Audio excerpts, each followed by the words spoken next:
It all began almost 30 years ago with Bout de Souffle.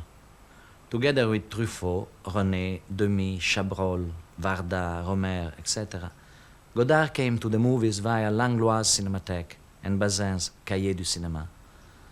Around 1959, this group of directors declared that what they called Cinéma de Papa was over, and they christened their new movement, La Nouvelle Vague. Godard immediately became the theoretician, the philosopher, the ideological teacher, the PR, the poet of a little group of younger fanatics, which included myself, who were ready to do anything for him. In some of us, our enthusiasm was colored by an aggressive, slightly sinister obsession with cinema.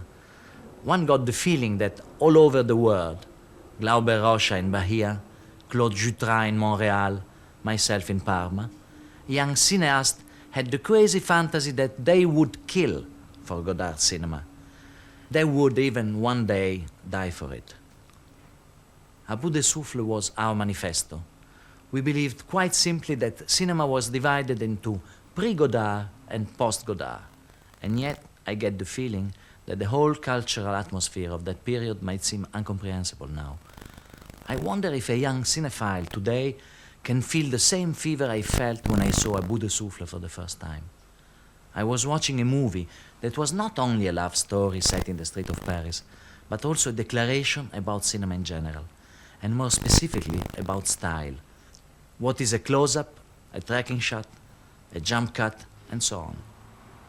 On the screen in front of me, as if it was a blackboard, Godard was changing all the rules. His language was outrageous, fast, light, as though he was shooting a new shot and throwing away the one before, like Belmondo continually lights a new cigarette with the fag end of the last one. Godard, reconceiving film syntax, was telling us that there were other ways to tell a story, that one must, deal with characters not through psychology, but through their behavior, their fears, their desires. There is something so casual, so unpredictable in the relationship between Belmondo and Gene Seberg that we are reminded that movies have only one tense, the present. The action takes place at the very moment that the camera films it, at the very moment that the audience sees it.